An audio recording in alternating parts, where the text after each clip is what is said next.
Start with Erik. He's been in a slump, and he admitted it as of late, but obviously got out of it in a big way today. Well, as he gleefully announced in the locker room after the game, his recruitment came down to Auburn and us. So he made the right choice. Now, we're getting better and better. It's as I said on the radio just a little bit ago, we have guys in the portal, we have transfers, we have guys that have been here for a while. We just, and you're trying to put everybody together. James hasn't played very much, and in the last couple games, he's earning playing time, which is, they all at some point in time come in and say, what do I got to do to play more? Play better. And James has played better, and he's certainly a factor around the rim.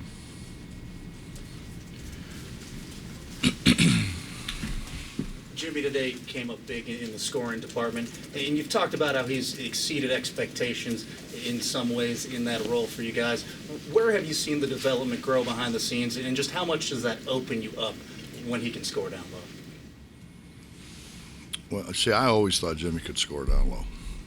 It was other people who said, he's not going to be able to score for you. When you got a body like that and you got shoulders that wide, all you got to do is be able to look at the rim, and you're gonna score some points.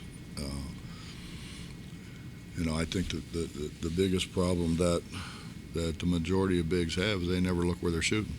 They're too busy looking at where the defender is or where they are on the floor or whatever, instead of putting their eyes on the rim. I mean, there's a big damn square up there, and if you put it in that square, it will go in. Except maybe for Emmett. He put it in the square and it rolled around and went out, but that doesn't happen very often. With James, since the performance he had at Texas Tech, have you noticed another level of confidence or anything like that with him? Yeah. I mean, I think the biggest thing is his teammates are developing confidence in him more and more and more, and I think that really helps James. James is James came over here from England and didn't know anybody and talked funny and really didn't know anything about basketball. So as he matures as a player and he matures as a person, I think he's just going to continue to get obviously better and better.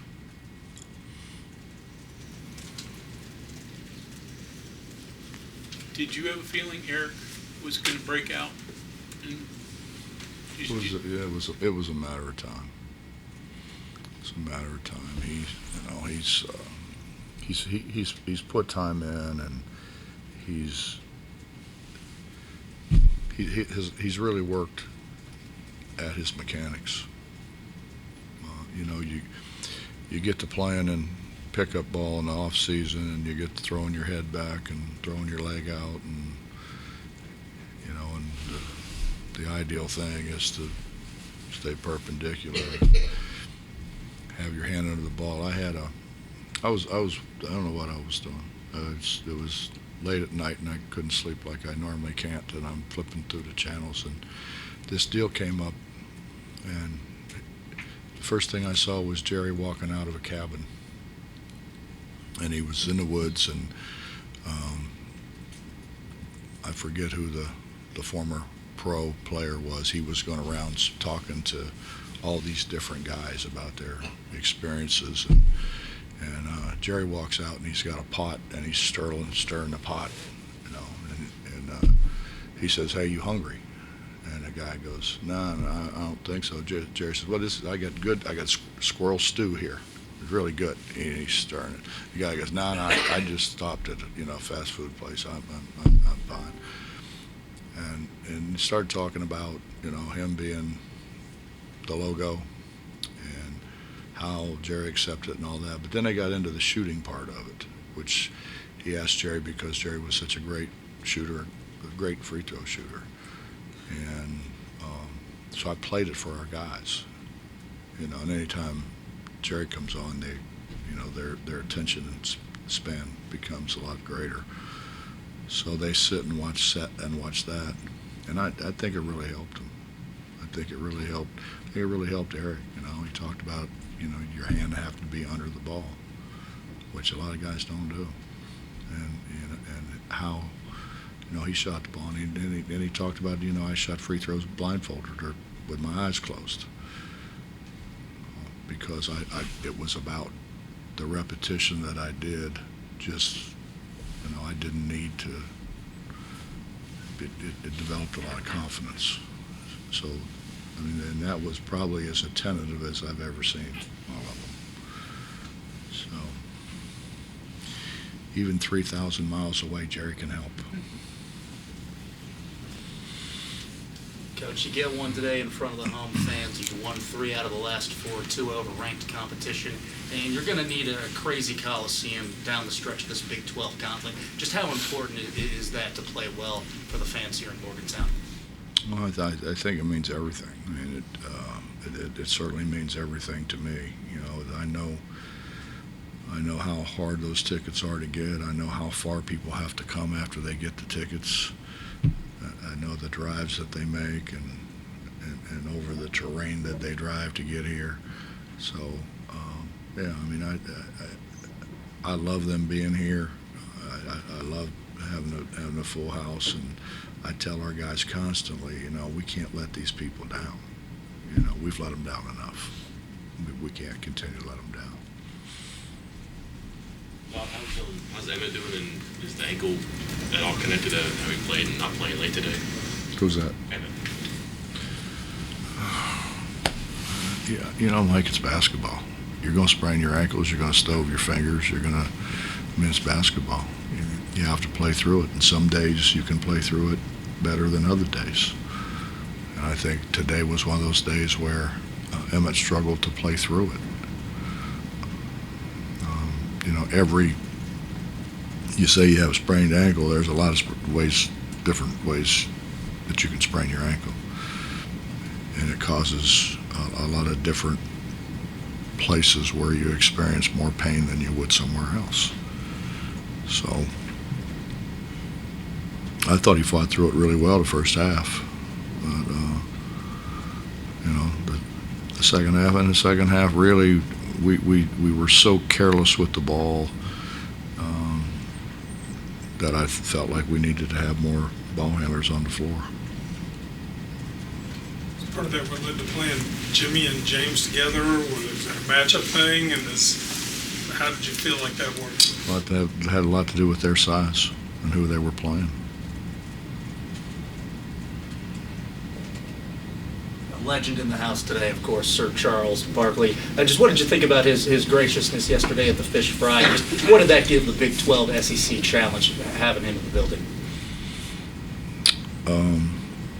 Well, I asked Charles to come to the Fish Fry, and that was at the Hall of Fame induction in Springfield, and he was great. He said, "What do you need me to do?" And I've known Charles for a long time. We've played a lot of golf together. We've hung out. We've played cards together. Nike used to do it's like a vacation deal for the really good NBA players and the top level college coaches in their mind. And so we were all together. We played a lot of golf together, hung around a pool together, played cards together, and so you get to know people pretty well. And Charles people don't realize what a great person he is. He is just a fantastic person. And I asked him if he would do that for me, and he said, "Yeah, sure." Beat him on the golf course. That wasn't hard. Coach, as Auburn cuts it down, they get it down to like 1 point, 2 points on a couple different possessions. Was the difference Stevenson, those threes that he hit in those moments, and then also your thoughts on the very last possession? Any thoughts on fouling up 3 at that point? No. Never crossed my mind. Okay. Why would I foul? Why would I foul, particularly with their athleticism? And so they make the first one, they tip the second one back and make it, and we lose. Why would you do that? Why would you risk losing? I'd just as soon risk going to overtime more than I would want to risk losing. Coach, did it feel like every time Erik went up to shoot that it was going in? He told me it did. No, because I've seen Erik shoot too much. No, we've talked about it. I think everybody has a tendency, especially coming off of summer, to have your shoulders back. When your shoulders are back, you're generally shooting it on line more rather than getting it up. And he got it up great today. Got under it well. What does it say about the progression of the team to win 2 straight when Trey hasn't been near his best in either game?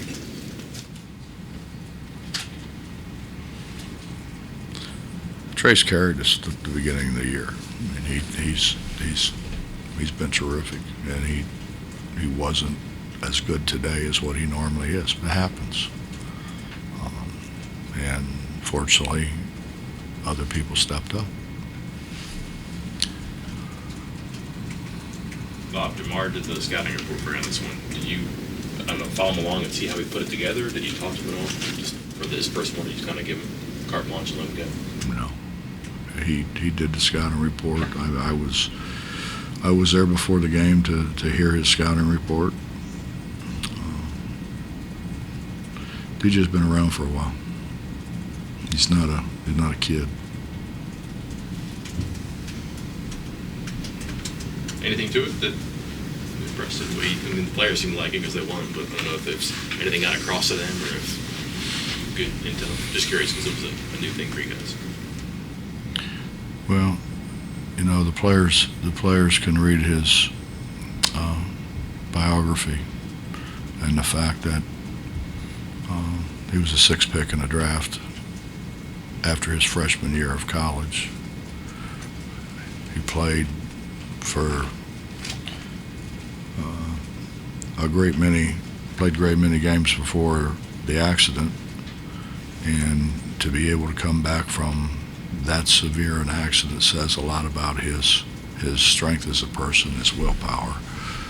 He came back and played again in the NBA, which everybody and every doctor that I spoke to said, he's not going to be able to play again. But he did. So, I mean, I think our guys look up to him, which is a good thing. Coach, thank you. Yes.